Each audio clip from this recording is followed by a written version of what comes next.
What do you think?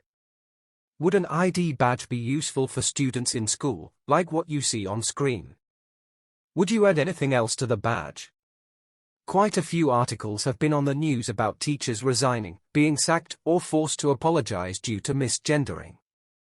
Teachers should be focused on teaching and not worrying about the pronouns of a particular student. It's difficult enough to remember the names of students when you see perhaps hundreds in any typical day. If all students put on a large and clearly visible ID badge upon arrival at school, then this could make things a bit easier for teachers.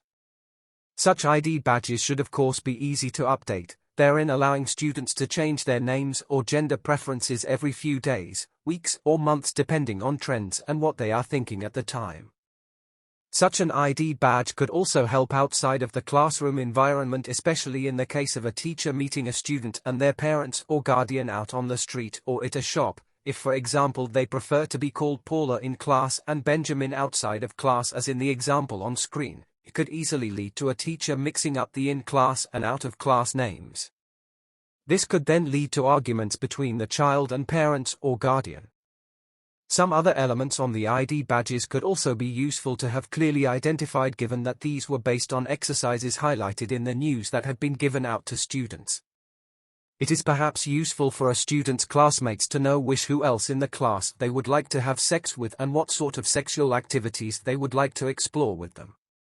Another sex education assignment asked students to write a sex fantasy story making use of 3 items, so perhaps they wish to make use of some or all of these items if they partake in sex with the fellow classmates with whom they would like to do it with.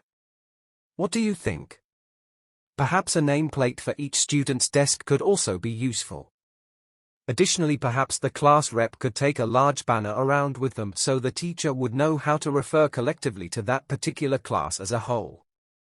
At a wedding featured in Star Trek Insurrection, for example, Commander Data greets the attendees by saying, "Ladies and gentlemen, an invited transgendered species."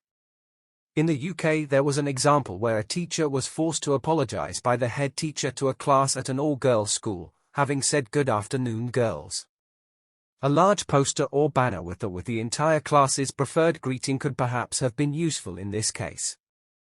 Again, teachers should really be focused on the topics they need to cover during the teaching session, ensuring that the students are understanding the material and progressing with exercises.